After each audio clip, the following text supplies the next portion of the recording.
তারপরে বলছে ইউ সমান 1359711, ই সমান 159 এবং এফ সমান 3711 হলে E complement union F complement এবং E complement intersection F complement.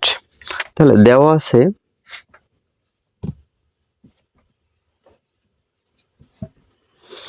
You সমান 1359711 আর ই সমান 159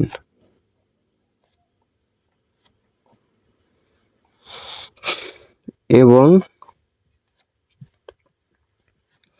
এফ সমান 3711। তাহলে বলছে ই কমপ্লিমেন্ট আর এফ কমপ্লিমেন্টের ইউনিয়ন। তাহলে ই কমপ্লিমেন্টটা আগে বের করে নি।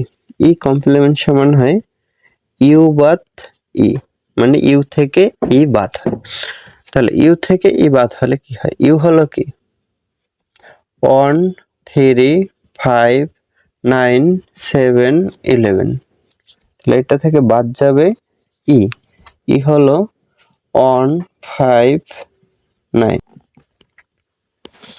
তাহলে এটা হলো ইউ, এটা ই। ইউ থেকে ই বাদ গেলে 1 আছে, 1 বাদ যাবে, 3 থাকবে, 5 বাদ যাবে, 9 বাদ যাবে, 7 থাকবে, 11 থাকবে। এটা গেল ই কমপ্লিমেন্ট। তারপরে বলছে এফ কমপ্লিমেন্ট। তাহলে এফ কমপ্লিমেন্ট ইউ থেকে এফ বাদ। তাহলে ইউ হলো 1359711 বাদ হবে এফ হলো এই 3711। তাহলে 3 বাদ যাবে, 1 থাকবে, 3 বাদ যাবে, 5 থাকবে, 9 থাকবে, 7 বাদ যাবে, 11 বাদ যাবে। তাহলে এফ কমপ্লিমেন্ট পেলাম আর এটা ই কমপ্লিমেন্ট পেলাম। তাহলে অতএব ই কমপ্লিমেন্ট ইউনিয়ন বলছে এফ কমপ্লিমেন্ট। তাহলে ই কমপ্লিমেন্ট হলো এই অংশ 3711 ইউনিয়ন, তারপরে এফ কমপ্লিমেন্ট 159। তাহলে ইউনিয়ন মানে কমন আনকমন সব। তাহলে 3 এ জায়গায় 1 আছে, তাহলে 1 আগে লিখি, 1, তারপরে 3, তারপরে 5, 7, 9, 11। এটার ভিতরে কিছু কমন নেই, সবই আনকমন।